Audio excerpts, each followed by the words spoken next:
Shalom, friends. Hope you're having a great week. This week's Parsha, Masei, means journeys. And the opening verse, chapter 33, verse 1, these are the journeys of the children of Israel. And what it basically is for the next 49 verses is a summary of all the places that the Israelites camped and where they left and the names of the different campsites. 42 campsites or stops along the way between Egypt and Israel. So the Baal Shem Tov says that these 42 stops are not just random, they each have a name. And the name somehow is directed to a different chapter of growth on the soul's journey while it's here in this world from birth to death. And if we look at every chapter of growth or campsite of the Israelites, we can see that parallel challenges that we often encounter in our own lives. So if you were to take your own life, for example, and you were to look at all the major chapters in your life and you were to give it a title, and title every chapter in the book of your life, those are the same titles that Hashem has chosen to give these sites in the desert, because they weren't actual real places, meaning the place didn't actually have a name, but whatever happened there, whatever the encounter or experience was, that's the name that the Torah gives. So there's an interesting opinion as to why the Torah has to list all 42 names of the places where the Israelites stopped. And the answer is that in the Jewish tradition, when you visit a place where a miracle took place, and it could be a personal or national miracle, but it's connected to you, when you visit that place again, you should have a statement of blessing, right? So you should make a bracha. So very interesting. Why do you need to make a bracha? Because somehow God got you through that place, right?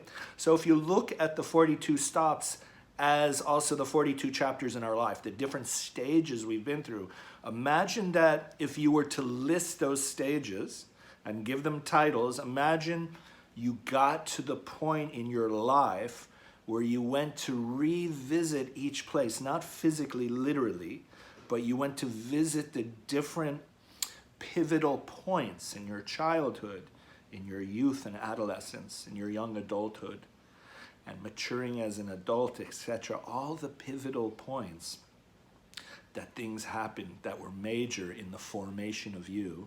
Imagine going back to each and every one of them and getting to a place where you could give thanks, getting to a place where you can declare a blessing, whether it was good or bad, because the more distance you get from even a challenging, difficult phase in your life, you'll see that you're still here to talk about it. You're still here. You broke through. It didn't break you down. The fact that you're still here alive today to talk about it means you made some major breakthroughs. So that deserves a blessing, right? So in Judaism's mystical tradition, the Kabbalah, there's a lot of different secret names of God, some not so secret and some very secret. One of the most important names of God is a 42-letter name of God. And that's basically what we call it, the 42-letter name of God. So another very interesting perspective into the 42 chapters of one's life is that if every chapter has something for you to realize and gain, then God himself, or God itself, in a way is signing his name into the creation. He's signing his presence, his signature, so to speak, through the life and growth and evolution of you. Because God is not a separate thing from you. God is certainly not a noun.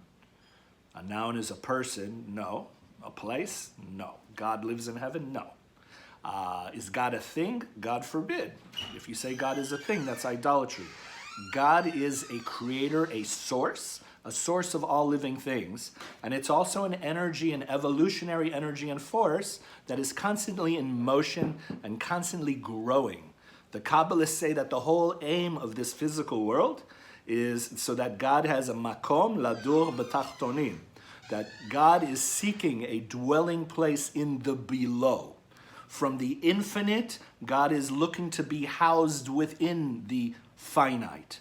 From the timelessness that God is waiting for an encounter with you through the time bound.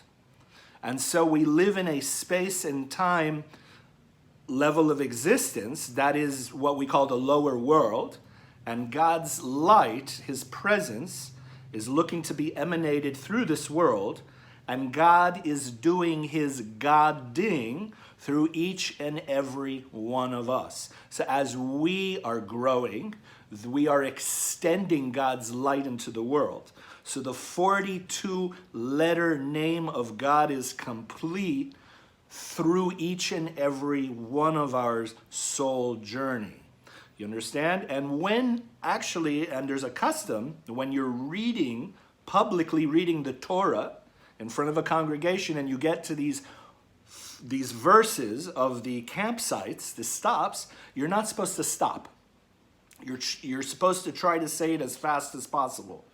And the Baal Koreh, the one who's reading the Torah, knows this. And the idea is because the 42 stops together make God's name. One of the most fascinating things about the Torah is that so much of it, the bulk of it, is a story about the Israelites on this journey. And you know what the interesting thing is? Nowhere in the 5 books of the Moses, that is called the Torah, nowhere in the Torah do they ever arrive in the Promised Land. Okay, you have other books that were added later in time about Joshua, leading the Israelites into Canaan and the battles and the challenges that took place later in history. But the Torah itself, the 5 books, the children of Israel never arrive.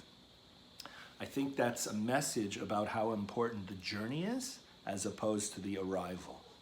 That the soul, when it comes in this world, it's not looking to arrive. The arrival happens when you go back home. Where is home? Home is heaven. In Jewish theology, heaven is home.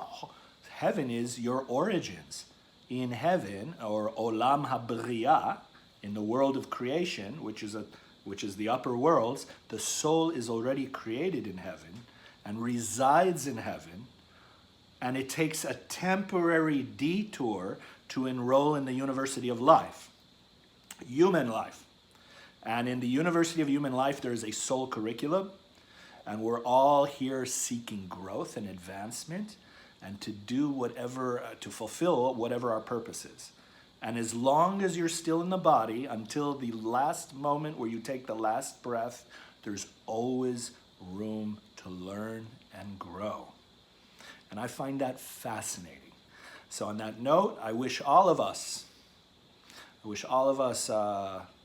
the ability to be guided from within and to know at what points along the journey is a time to understand the Torah of settling down, the wisdom and insights of camping. I'm talking about temporary camping, and the wisdom that comes with getting back on the road again and continuing on the journey. In the Torah, we have the clouds of glory, which is a symbol for the divine presence, or the Shekhinah. And the Shekhinah, the divine presence in your life, when you have a relationship with God, it will tell you intuitively. You will feel it. It communicates telepathically. You'll feel inside when is a time to be establishing roots and when is the time to continue on the journey. So may we be guided by that intuitive wisdom. May we continue to grow. And on this note, thank you for giving me the opportunity to share, and I will see you later. Take care. God bless.